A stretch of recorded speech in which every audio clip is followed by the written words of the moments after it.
In an age so ancient that even the oldest sands of Arabia had not yet learned their names, there was a land where the wind carried secrets between mountains, carved like sleeping titans. This was the valley of Iram, the home of Aad, a nation so mighty that their shadows stretched across deserts and their voices could silence the storms. Their dwellings were not simple tents of cloth or wood, but pillars so tall they seemed like bridges between earth and sky. Their craftsmen carved stone with a precision that turned mountains into fortresses and palaces into symbols of pride. The streets echoed with the clatter of bronze, the laughter of warriors, and songs celebrating their strength. Their markets overflowed with grain, their wells never ran dry, and their flocks multiplied until the earth seemed too small to hold their blessings. Children ran barefoot through the dust, while elders reclined under palm shadows, telling stories of their forefathers' triumphs. The sky above Iram was vast and blue, the kind that held no clouds, only the golden sun ruling its kingdom. But beneath this beauty, a quiet heaviness flowed. It lay in the way the wind sometimes paused as if holding a warning on its tongue, in the way the night stars shimmered with an unfamiliar unease, in the way travelers hesitated before entering Aad's territory, whispering that a nation so proud could not remain forever untouched. And among the people of Aad was Hud, a man known for his gentleness, honesty, and eyes that carried the calm of someone whose heart was filled with truth. He walked through the bustling tribe with a heaviness, seeing not their wealth but the growing cracks in their hearts, the arrogance, the mockery, the worship of idols that promised nothing. Many nights Hud would stand at the edge of Iram, gazing at the horizon, watching the desert breathe under the moonlight, knowing that his mission would require patience beyond understanding. And still the tension grew. Aad's leaders boasted of their power, claiming they could defeat mountains, tame storms, and live forever in glory. They looked upon outsiders with contempt, and even their laughter carried a blade. It was in this world of beauty, drifting toward decay, that the true story began. Hud rose one morning, his voice steady as he called to his people.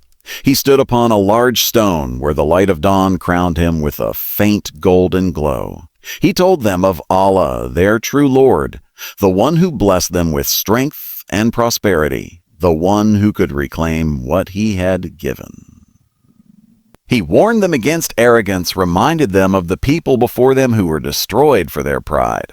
But his words landed on hearts hardened by luxury. Some laughed openly, others folded their arms with disdain, and the chiefs stepped forward with smirks carved into their faces.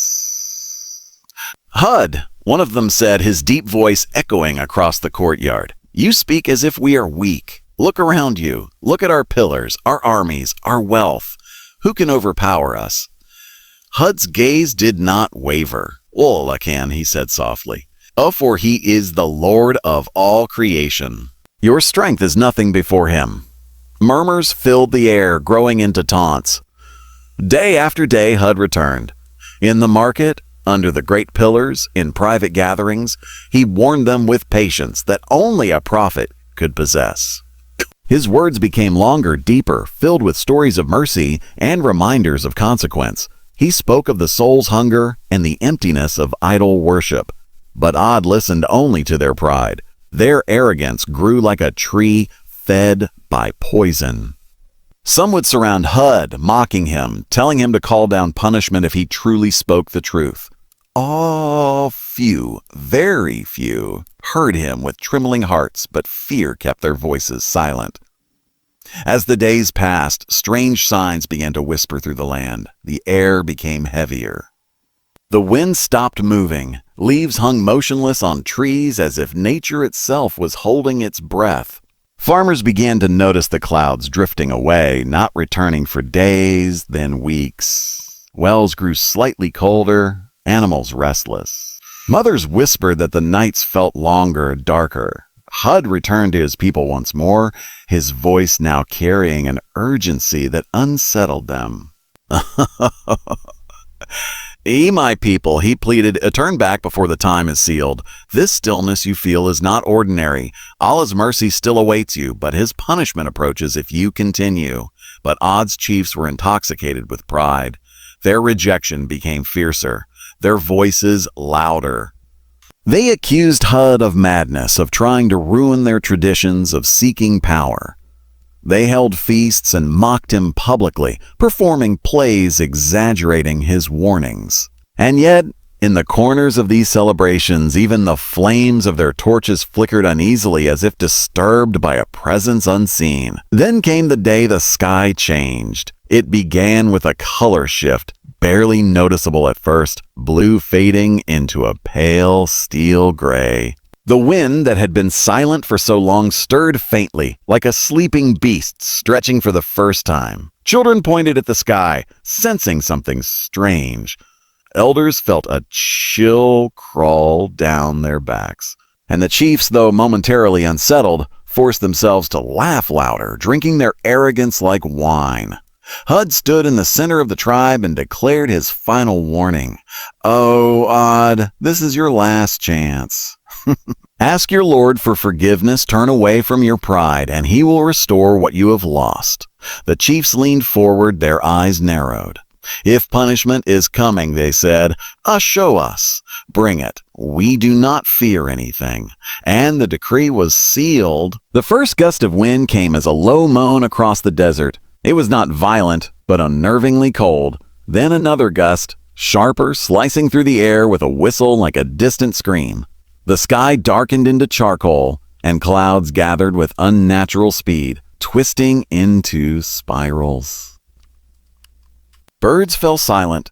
Animals fled. The people of Aad finally felt fear clawing at their chests.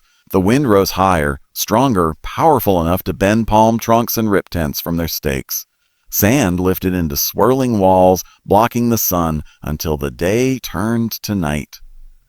Hud and those who believed in him were guided away by Allah's mercy to safety, watching from afar with trembling hearts. Aad, meanwhile, stood in staggering confusion as the storm grew monstrous. The wind roared like 1,000 simultaneous beasts, lifting massive boulders as though they were leaves. Warriors tried to stand firm, but were thrown into the air like dust. Their pillars, their pride, shook violently, cracking, collapsing one by one. Mothers screamed for their children. Chiefs who once boasted of strength now crawled on their knees, their voices breaking into pleas only the storm could hear. For 7 nights and 8 relentless days, the wind punished Aad with a force beyond human comprehension. It cut through flesh, shattered bones, uprooted centuries-old trees, and hurled people across the valley. The earth trembled. Lightning slashed the sky. Mountains echoed with thunder, and then, as suddenly as it began, silence fell. The valley of Iram lay in ruins. Bodies lay scattered, motionless, as though giants had shattered them. The tall pillars stood broken like gravestones, marking a civilization that once defied its creator. The sun rose weakly through the dust-filled sky, illuminating the destruction with a somber glow. Hud stood on a distant hillside, grief hollowing his chest. He looked upon the valley, not with triumph, but with sorrow, knowing that arrogance had consumed a nation blessed beyond measure. Days passed as the winds carried away the last traces of Aad's existence. The land grew quiet again, but not with peace, rather with the weight of a lesson carved into the soil. And generations later, travelers would tell stories of a mighty people who believed nothing could harm them. A nation whose pride reached higher than their pillars, and whose end came not from armies or famine, but from the command of the one they had forgotten. And so the ruins of Aad became a reminder for all who witnessed them. That strength is not in walls of stone, but in humility, that blessings are not signs of superiority, but tests of gratitude, and that no rise, no matter how glorious, can stand if the heart behind it becomes blind to the one who created it. And so time moved forward. carrying with it the dust of Aad's shattered pride. The valley that once echoed with their laughter now lay silent, reclaimed by the very wind they once believed they could command. The clouds drifted lazily overhead as if wiping clean the memory of a nation that had challenged the Lord of all creation. Hud walked away with the believers, their steps slow and hearts heavy, knowing they had witnessed a truth that future generations would struggle to comprehend.